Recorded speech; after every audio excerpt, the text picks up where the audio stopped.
After being knighted, I remained with Sir Kaladin. Placed under his command, he helped me obtain appropriate armor, weapons, and a fine warhorse. I still had no home of my own, and though I was now being regularly paid for my service, it was nowhere near enough to buy one. For the next 2 years, I rode with the other knights. Bandit patrols, guard duties, and occasional missions for the prince in and around Venturum, sometimes reaching as far south as Mirador. Though they did provide me with much-needed experience, the events themselves were not terribly significant, and such regular duties would likely bore you to tears to hear about. But unbeknownst to any of us, there was trouble brewing in the south. I'm afraid I know very little about the international relations between Attila and Espor, and even less about the cause of this particular war, but I can tell you it began for me and the other knights in Venturum when the Esporian army marched north across the border to invade. At the time, the southern border wasn't considered much of a risk, and Athlon forces in the immediate area were far too few to stop the advance. But communication within the kingdom had been improved since the Viso War, and the call to assemble reached us the next day. Our force set out as quickly as we could, but we had only reached Mirador when we received word that the small city of Thistledale on the banks of Crystal Lake had fallen. Forces from the capital were sent ahead to reinforce the rich trading port of Zephora, and all other units from across Athila were to make all haste to join them. Mirador had a small river port that was used mostly to transport ore from the mines downriver to Athila, and we used some of the barges to speed our arrival as much as possible. It didn't take a tactical genius to understand that we simply could not make it to Zephora before the Esporians, and I mentioned it to Sir Kaladin.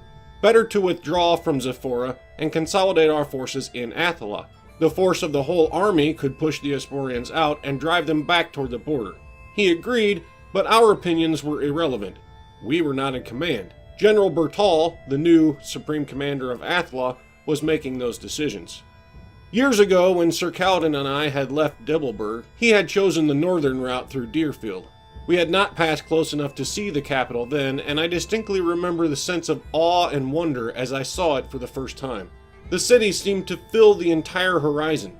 Stone towers reached toward the sky everywhere you looked, but near the center of the city, rising majestically above everything and dominating the skyline, was the royal palace. I simply could not find an image that even remotely approximates the size or grandeur of the palace of Athila. But this image does at least hint at the sense of awe I felt when I first saw it. It was the biggest building in the biggest city I had ever seen, and it was absolutely inconceivable to me that men could build such things. The city itself was filled with sights, sounds, and odors so foreign and fascinating to me. My head was swimming with new sensations as I turned this way and that to see every new wonder I possibly could.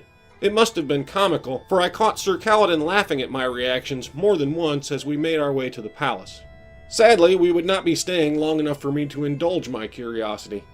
Commander Reichart was immediately taken inside, given General Bertal's orders, and we were headed directly out the south gate of the city shortly after. But I will never forget this first trip to Athila. The city made quite an impression on me. On the road south, Commander Reichart briefed us about the war's progress, the current situation, and our mission. What followed was what seemed to me like an endless series of follies and mistakes. Time after time, we were ordered to attack the Esporian siege around Zephora in an attempt to free the city. Time and time again, we were repelled. General Bertal was a proud and stubborn man who simply would not accept the reality on the ground. We did not have enough force to do what he so desperately desired. Time and time again, I suggested we wait for more forces to arrive, but I was ignored, and by the time those reinforcements arrived, they simply replaced the men we lost on previous pointless attacks. It seemed to me that he intended to fight a war of attrition. He would pointlessly throw us at their lines over and over, hoping that each time they would grow weaker and have to withdraw. The obvious problem with his strategy was that we too grew ever weaker by wasting lives in these fruitless attacks, and everyone knew it. Morale among the army was dismal. We mourned lost comrades daily, and we cursed General Bertal's stubborn pride, but day after day we obeyed our orders and marched off to make more Athlon widows. When the first Esporian reinforcements came up from Thistledale, any hope left among the men was lost, and the various field commanders had their hands full as rumors of desertion began to spread through the soldiers' camps. In our camp, there was no such talk. Though we were just as disheartened as the rest, desertion for a knight was never a consideration. Ironically, just like General Bertal, we too were a damn proud bunch. No knight of Athola had ever deserted, and no one wanted to be the first. Unlike the common soldiers, we were not drafted into service.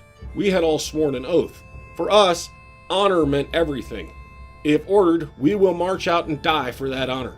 Many of us had already done so, and the next day we did so again. It was absolutely surreal, but after a month of war, I didn't recognize many of the faces looking back at me in our own camp. Most of the men we'd arrived with were now long gone. New arrivals were folded into our units as they came in, and losses of our own meant promotions for those of us left. Within a month of our arrival, Sir Kaladin had become commander of the knights, and not long after I found myself as his second in command. On a misty morning, 6 weeks after our arrival, we set out on another attack that promised to be just as fruitless as the dozens before it. Our initial charge briefly turned the left flank of their line, but reserves quickly charged forward to stabilize their position, and we found ourselves in danger of becoming surrounded. We had found ourselves in similar circumstances before, and so it was no surprise to anyone when we heard Sir Kaladin call for the withdrawal. I finished off a soldier directly to my left, spun my horse about, cut down one more, and trampled another as I withdrew back to our rally point on a small hill to the west. I took my position at the front as other knights began to trot up the hill and form a line behind me. Staring down at the battle, I could see others trying to hack their way free from the tangle. Sir Kaladin was among them. I watched as his blade flashed this way and that. Bodies fell around him when finally he broke free and his horse began to trot into the open. He never saw the spear that killed him. For me, the whole world seemed to stop.